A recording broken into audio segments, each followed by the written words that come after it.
Subscribe करिए हमारे channel target UP TET CTET को और बेल आइकन को दबाइए। हेलो दोस्तों, मैं आनंद स्वागत करता हूं आप सभी का आपके अपने channel target UP TET CTET में। दोस्तों, आज से हम शुरू कर रहे हैं आपके डीएलएड 4th सेमेस्टर के गणित विषय को। और सबसे पहली क्लास में दोस्तों हम लोग देखने वाले हैं आप लोग के 4th सेमेस्टर के गणित विषय में जितना कुछ सिलेबस आपको पढ़ना है, जो आपका पाठ्यक्रम है, उसको पूरा हम देखने वाले हैं कि क्या क्या चीजें आपको पढ़नी है।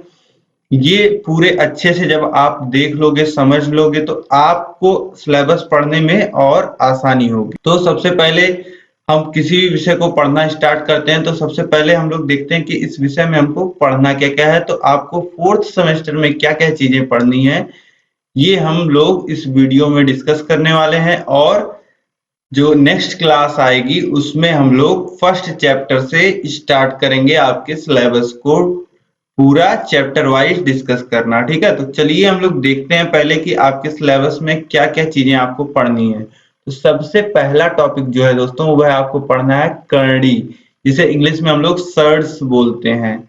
करणी, इस प्रकार से आप करणी देखते होंगे और इसमें कुछ अच्छा संख्या लिखी होती होगी। इस पे यहाँ पे भी आपको कई बार नंबर लिखा हुआ मिलता होगा। ठीक है, तो यही होता है करणी। और करणीगत राशि किसे बोलते हैं, करणी चिन्ह क्या होता है, और करणी की घात क्या होती है, या करणी का घातांक क्या होता है, या करणी का पावर क्या होता है, ये हम लोग जानेंगे। और इसके बाद देखिए दूसरा टॉपिक है वर्ग, वर्गमूल, घन, घनमूल, यानी कि स्क्वायर, स्क्वायर रूट, और क्यूब रूट, ये चीजें आपको पढ़नी है।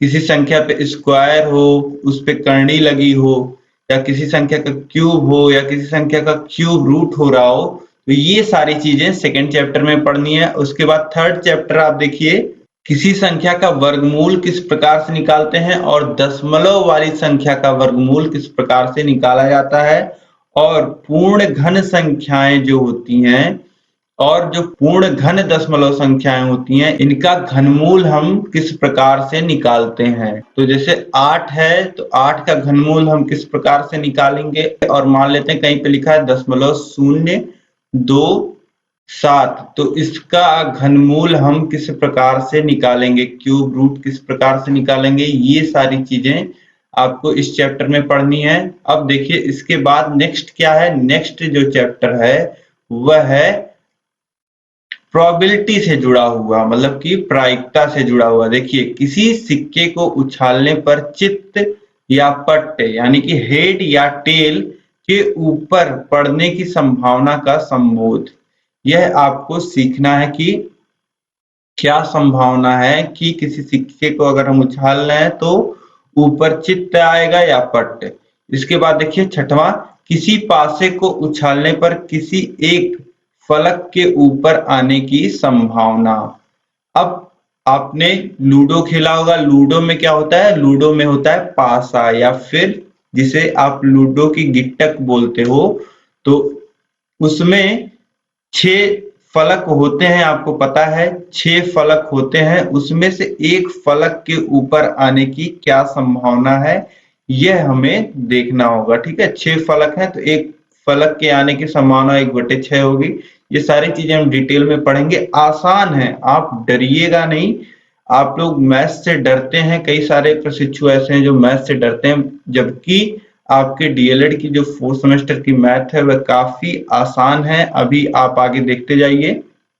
देखिए 7वां टॉपिक जो है वो 2 या 3 सिक्कों को एक साथ फेंकने का प्रयोग। तो इसमें इस प्रयोग में क्या करते हैं, 2 या 3 सिक्कों को एक साथ उछाला जाता है, तब हम लोग प्रोबेबिलिटी देखते हैं क्या संभावना आती है, क्या संभावना है। जैसे 2 सिक्कों को एक साथ उछाला गया और बोला गया कि क्या संभावना है कि दोनों सिक्कों पे हेड आएगा।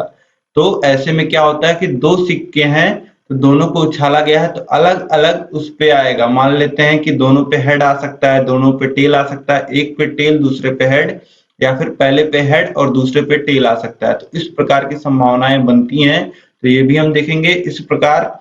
अब इससे जुड़ा एक टॉपिक और है प्रोबेबिलिटी से, संभावनाओं का दैनिक जीवन से संबंध। प्रोबेबिलिटी को हम दैनिक जीवन में देखेंगे कि प्रोबेबिलिटी कैसे रिलेट करता है दैनिक जीवन में। अब इसके आगे देखिए 10वां टॉपिक है अवर्गीकृत आंकड़ों की माध्यिका एवं बहुलक की गणना। अवर्गीकृत आंकड़े दोस्तों मैंने आपको बताया है पहले भी कि रैंडम कोई भी आपको नंबर दे दिए जाएंगे, उसकी माध्यिका और बहुलक ज्ञात करना, ये हमने पहले भी पढ़ा है, तो बहुत आसान है माध्यिका बहुलक ज्ञात करना। इसके बाद देखिए त्रिकोणमिति ट्रिग्नोमेट्री, इससे बहुत सारे प्रशिक्षु होंगे जो डरेंगे, डरने की बिल्कुल कोई बात नहीं है। त्रिकोणमितीय अनुपात यानी कि ट्रिग्नोमेट्रिक रेशियोज, ये क्या होते हैं, साइन कॉस थीटा, ये सब जो आप पढ़ते हैं sine cos theta, sec cosec और कॉट थीटा, ये सभी क्या होते हैं, ये सभी ट्रिग्नोमेट्रिक रेशियोज होते हैं, त्रिकोणमिति अनुपात होते हैं। तो त्रिकोणमिति के अनुपात की अवधारणा तथा 0 degree, 30 degree, 45 degree, 60 degree, 90 degree के कोणों के त्रिकोणमितीय अनुपात ज्ञात करना।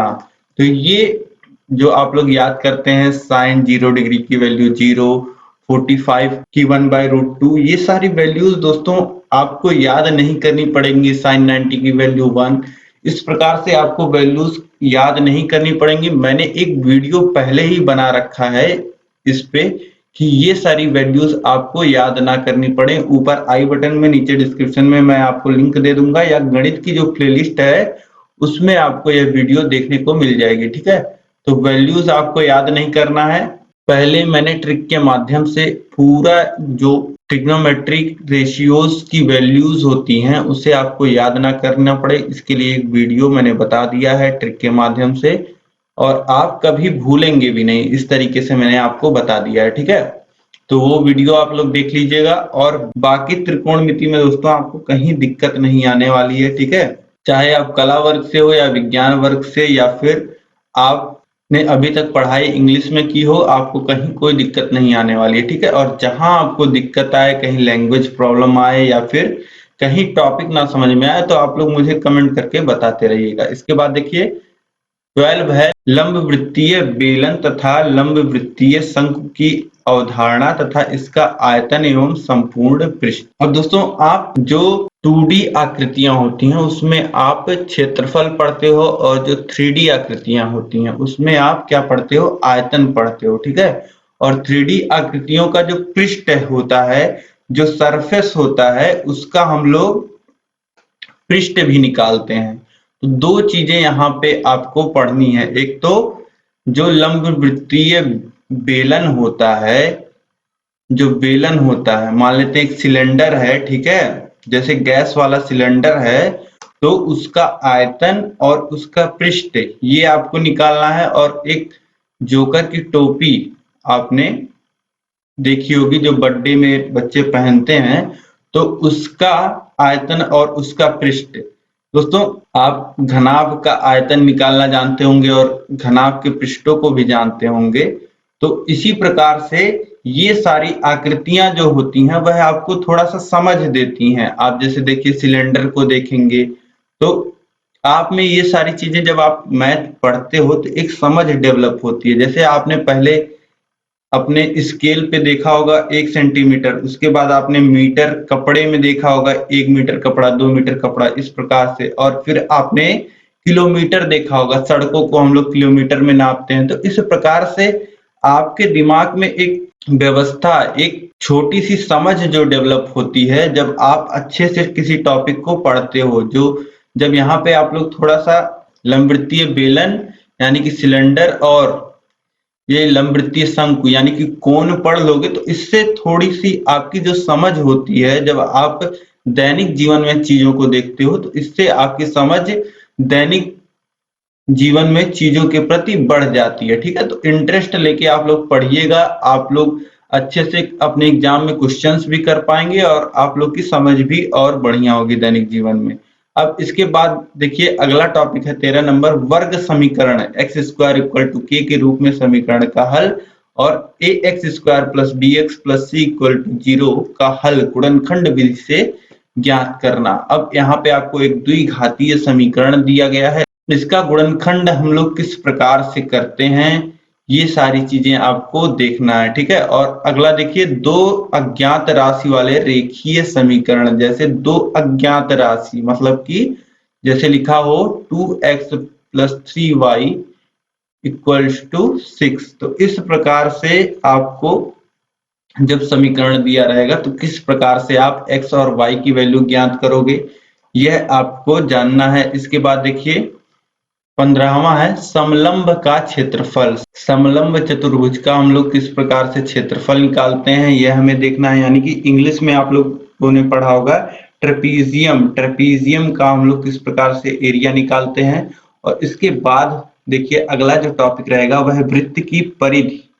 वृत्त चैप्टर आपने पहले से पढ़ रखा है, बहुत अच्छे से मैं पढ़ाने वाला हूँ। वृत्त की परिधि, वृत्त के व्यास में क्या संबंध होता है, वृत्त का क्षेत्रफल किस प्रकार से निकाला जाता है, क्या होता है। और इसके बाद देखिए चतुर्भुज क्वाड्रिलेटरल क्या होता है, यह मैं आपको बताऊंगा। इसके विकर्ण, संलग्न भुजाएं, सम्मुख भुजाएं क्या होती हैं, और सम्मुख तथा बाह्य कोण क्या होते हैं, ये सारी चीजें मैं आपको बताऊंगा, ठीक है। और इसके बाद नेक्स्ट टॉपिक है चतुर्भुज के प्रकार। चतुर्भुज के प्रकार कौन कौन से होते हैं, वर्ग होता है, आयत होता है, समचतुर्भुज होता है, समांतर चतुर्भुज होता है, समलंब चतुर्भुज जो यहाँ आपने टॉपिक 15 में पढ़ा, समलंब चतुर्भुज। इसके प्रगुणों के प्रायोगिक सत्यापन, ठीक है। जो भी इसके गुण होते हैं यह सारी चीजें आपको पढ़ना है, ठीक है। और इसके बाद लास्ट जो है वह है चक्रीय चतुर्भुज तथा चक्रीय बिंदु की अवधारणा। अब कोई वृत्त है दोस्तों, और इस वृत्त पे कोई चतुर्भुज बना है, कोई क्वाड्रिलेटरल बना है, तो इसे हम लोग क्या कहते हैं, इसे हम लोग चक्रीय चतुर्भुज कहते हैं, या फिर सर्कुलर क्वाड्रिलेटरल इंग्लिश में बोलते हैं। ये सारी चीजें हमें पढ़नी है। तो देखिए ज्योमेट्री की भी चीजें हैं, अलजेब्रा की भी चीजें हैं, और सभी चीजें यहाँ पे आपको मैथ में देखने को मिलने वाली हैं। और सभी बहुत ही बेसिक, बहुत ही आसान, आपको बहुत ही लिमिटेड पढ़ना है।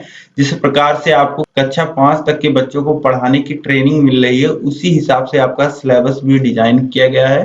तो सभी चीजें बेसिक हैं, आपको कहीं डरने घबराने की जरूरत नहीं है। बहुत ही आसान, जो आपके मन में एक बेस क्रिएट करेगा, एक गणित की समझ डेवलप करेगा, वो सारी चीजें आपको पढ़नी है अपने सिलेबस में। तो आप लोग तैयार हो जाइए। आप लोग को मैं लगातार सभी जो चीजें हैं चैप्टर वाइज पढ़ाने वाला हूँ। हैंड रिटन नोट्स के माध्यम से मैं पढ़ाऊंगा, और सभी चीजें हम लोग अच्छे से डिस्कस करते हुए चलेंगे। आप लोग को जहां भी दिक्कत आएगा आप मुझे कमेंट करके बताइएगा, ठीक है। अब दोस्तों यह आपके सिलेबस वाली वीडियो आपको कैसी लगी, यह मुझे आप कमेंट करके बताइए। आपका सिलेबस आपको कैसा लग रहा है, पिछले सेमेस्टर से टफ लग रहा है या इजी लग रहा है, आप मुझे कमेंट करके बताइएगा। और इस वीडियो को अपने दोस्तों को अधिक से अधिक आप शेयर करिएगा, ताकि सभी को पता लग सके कि हमें नेक्स्ट सेमेस्टर 4th सेमेस्टर में क्या क्या चीजें इस बार पढ़नी है अपने गणित में, ठीक है। तो इस वीडियो को दोस्तों हर जगह अपने ग्रुप में, हर जगह आप लोग शेयर कर दीजिएगा। मिलते हैं दोस्तों हम लोग नेक्स्ट क्लास में। हम लोग पढ़ेंगे करणीगत राशि। तो दोस्तों मैं ट्राई करूंगा कि आपकी जो क्लासेस हैं वह रोज शाम 7 बजे हों। जब भी क्लासेस आएंगी तो शाम को 7 बजे आपको गणित की क्लासेस मिलेंगी। अब दोस्तों अगर आपने चैनल को सब्सक्राइब नहीं किया है तो चैनल को सब्सक्राइब करके उसके बगल बेल आइकन होगा, उस पर क्लिक कर लीजिए। दोस्तों हम लोग मिलते हैं नेक्स्ट वीडियो में। जय हिंद।